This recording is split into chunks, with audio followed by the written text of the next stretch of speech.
ಮಲ್ಲಿಕಾರ್ಜುನರು ಇವತ್ತಿಗೆ ಅವರು ಇವತ್ತು 5ನೇ ದಿವಸದ್ದು ಅವ್ರ ಕಾರ್ಯ ನೆರವೇರಿಸ್ತಾ ಇದ್ದೀವಿ ಅವ್ರ ಕುಟುಂಬದವರೆಲ್ಲ ಸೇರಿ.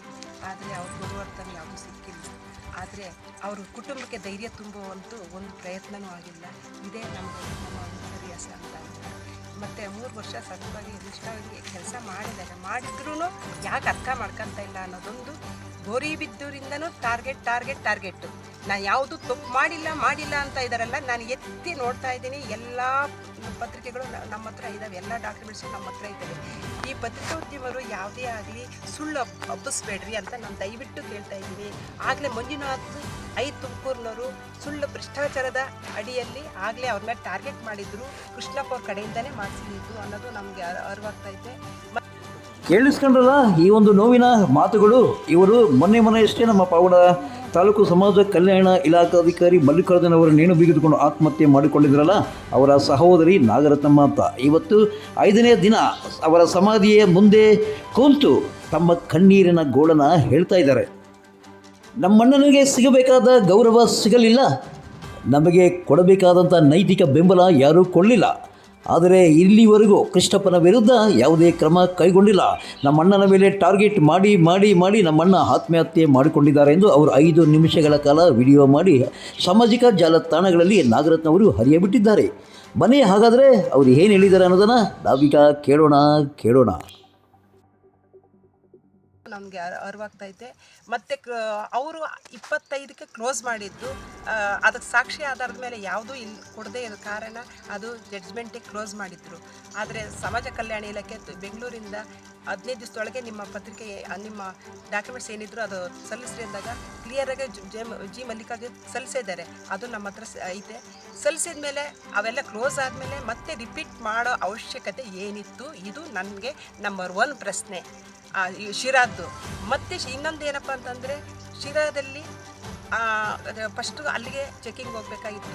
ಅದು ತಂಡ ರಚನೆ ಮಾಡಿದ್ರು, ಅಲ್ಲಿಗೆ ಹೋಗಿಲ್ಲ, ಪಾವಡಿಕೆ ತಗೋಬೇಕಾದ್ರೆ ಇವ್ರ ಕಾರಣ ಏನಿತ್ತು ಅಂತಂದರೆ ಟಾರ್ಗೆಟ್ ಅನ್ನೋದು ನಮಗೆ ಇವ್ರ ಮಾನಸಿಕ ಒತ್ತಡ ಮಾಡಲೇಬೇಕು ಅಂತ ನಿರ್ಧಾರ ಆಗಿದ್ದಾರೆ, ಫಿಕ್ಸ್ ಆಗಿದ್ದಾರೆ ಎಂಬುದು ನಮಗೆ ಅನುಮಾನದ ಕಾರಣ.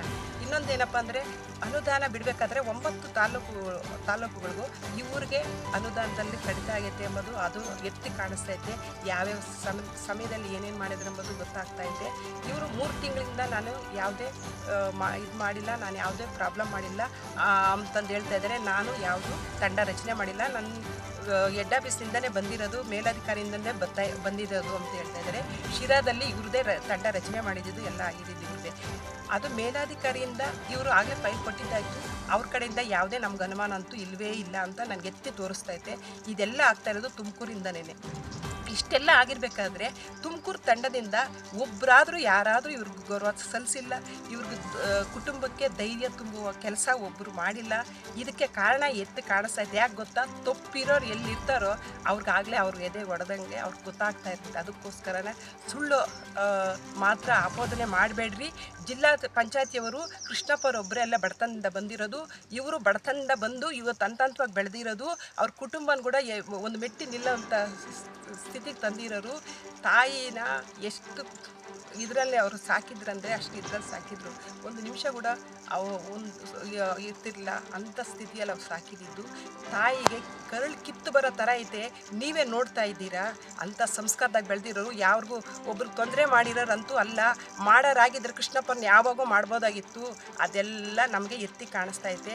ದಯವಿಟ್ಟು ಕೃಷ್ಣಪ್ಪನ ಹಿಂದಕೊಂಡು ಬರೋದು ಬೇಕಿಲ್ಲ. ಯಾರ್ದು ಅನ್ನೋದು ಗೊತ್ತಿರ್ತೈತೆ. ಇಂಥ ಮಾರ್ಚಿ ತಿಂಗಳಲ್ಲಿ ಯಾರಿಗೂ ಗೌರ್ಮೆಂಟ್ ಸರ್ಕಾರಿ ನೌಕರರಿಗೆ ರಜಾ ಕೊಡೋ ಅವಶ್ಯಕತೆ ಇಲ್ಲ. ಇಂಥ ಸಮಯದಾಗೆ ರಜಾ ಕೊಟ್ಟಿರೋದು ಇದೊಂದು ವಿಪರ್ಯಾಸ ಅನ್ನಿಸ್ತಾ ಇದೆ ನಮಗೆ. ದಯವಿಟ್ಟು ಇದೆಲ್ಲ ಒಂದೊಂದೇ ಮಾಡಿರಿ. ಪತ್ರಿಕೋದ್ಯಮರು ದಯವಿಟ್ಟು ಸುಳ್ಳು ಹಬ್ಬಿಸ್ಬೇಡ್ರಿ ಅಂತಂದು ನಾನು ಕಳಕಳಿಯಿಂದ ಬೇಡ್ಕೊತಿದ್ದೀನಿ. ಯಾಕೆ ಗೊತ್ತಾ? ನಾವು ದುಃಖದಲ್ಲಿದ್ದೀವಿ, ಅರ್ಥ ಮಾಡ್ಕೊಡ್ರಿ. ಆ ದುಃಖದಲ್ಲಿ ಇರೋರಿಗೆ ಮತ್ತೆ ನೀವು ಇನ್ನೂ ದುಃಖ ಭರಿತವಾಗಿ ಮಾಡೋಕ್ಕೆ ಬರಬೇಡ್ರಿ ಅಂತಂದು ಹೇಳ್ತಾ ನಾನು ಇನ್ನೂ ಹೆಚ್ಚಿಗೆ ಮಾತಾಡೋಕ್ಕೆ ಅವಕಾಶ ಇಲ್ಲ. ನಮ್ಮ ಮಣ್ಣಿಗೆ ಶಾಂತಿ ಸಿಗಬೇಕು, ಅವ್ರಿಗೆ ನ್ಯಾಯ ಸಿಗಬೇಕು. ಇದು ಎಲ್ಲಿವರೆಗೂ ಹೋಗ್ತಿತ್ತೋ, ಯಾವ ಹಂತಕ್ಕೆ ಹೋಗ್ತಿತ್ತೋ ನನಗಂತೂ ಗೊತ್ತಿಲ್ಲ. ದಯವಿಟ್ಟು ಪ್ರತಿಯೊಬ್ಬರು ಇನ್ನು ಇಂಥ ಎಷ್ಟೋ ಜನ ಇವರಿಂದ ಇದ್ದಾರೆ ಅನ್ನಿಸ್ತಾ ಐತೆ. ಇವ್ರಿಗೆ ನನಗೆ ಇನ್ನೊಂದು ಅನುಮಾನ ಬರ್ತಾಯಿದೆ, ಯಾರು ನಿವೃತ್ತಿವಂತರು ಅವ್ರನ್ನೇ ಟಾರ್ಗೆಟ್ ಮಾಡ್ತಾ ಇದ್ದಾರೆ ಅನ್ನೋದು ನನಗೆ ಕಾಣಿಸ್ತಾ ಐತೆ.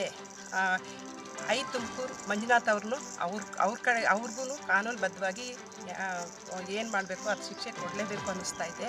ದಯವಿಟ್ಟು ತಪ್ಪು ಪತ್ರಿಕಾ ಬದ್ಧರು ಎಲ್ಲರೂ ತಪ್ಪು ಅಂತ ಹೇಳೋಕ್ಕಾಗಲ್ಲ, ಒಳ್ಳೆಯ ರೀತಿಯೂ ನಮಗೆ ರೆಸ್ಪಾನ್ಸ್ ಮಾಡೋರು ಇದ್ದಾರೆ ಅಂತ ನನಗೆ ಕಾಣಿಸ್ತಾ ಐತೆ. ಅದಕ್ಕೆ ಸುಳ್ಳು ಹಬ್ಬಿಸ್ಬೇಡ್ರಿ ಅಂತ ದಯವಿಟ್ಟು ನಾನು ಕೇಳ್ತಾ ಇದ್ದೀನಿ. ಇನ್ಯಾವುದೇ ಕಾರಣಕ್ಕೂ ಅಲ್ಲ, ಪ್ರೇರೇಪಿಸಿರೋದು ಕೃಷ್ಣಪ್ಪರೇ ಅನ್ನೋದು ಎತ್ತಿ ಕಾಣಿಸ್ತಾ ಇದೆ. ಇದ್ರೆ ಇರು ಸಾತ್ರ ನನಗಿದೆ ಅಂತಂದು ಕಡ್ದ ಮುಂದಕ್ಕೆ ಮೂವ್ ಮಾಡಿಲ್ಲ ಅನ್ನೋದೇ ಕಾಣಿಸ್ತಾ ಇದೆ. ಇದಕ್ಕೋಸ್ಕರ ನಾನು ಕೇಳ್ತಾ ಇದ್ದೀನಿ. ನಾನು ಇನ್ನು ಮುಂದಕ್ಕೆ ಹೆಚ್ಚಿಗೆ ಏನು ಬೇಕಂದರೂ ನಾನು ಫೈಲ್ ರಿಲೀಸ್ ಮಾಡೋಕ್ಕೂ ರೆಡಿ, ಎಲ್ಲಕ್ಕೂ ರೆಡಿ ಅಂತ ನಾನು ಸಿದ್ಧವಾಗಿದ್ದೀವಿ ಅಂತಂದು ಹೇಳೋಕ್ಕೆ ಇಷ್ಟಪಡ್ತೀನಿ. ಪಾವಗಡ ತಾಲೂಕಿನ ತಾಜಾ ಸುದ್ದಿಗಳಿಗಾಗಿ ನಮ್ಮ ಚಾನಲನ್ನು ಪಾವಗಡ ಪವರ್ ನ್ಯೂಸ್ ಎಂದು ಟೈಪ್ ಮಾಡಿ, ಸಬ್ಸ್ಕ್ರೈಬ್ ಮಾಡಿ, ಜಾಹೀರಾತು ನೀಡಿ ಪ್ರೋತ್ಸಾಹಿಸಿ, ಬೆಂಬಲಿಸಿ, ಲೈಕ್ ಮಾಡಿ, ಶೇರ್ ಮಾಡಿ. ನಾನು ನಿಮ್ಮ ಸತ್ಯ ಲೋಕೇಶ್, ಸಂಪಾದಕರು, ಪಾವಗಡ ಪವರ್ ನ್ಯೂಸ್.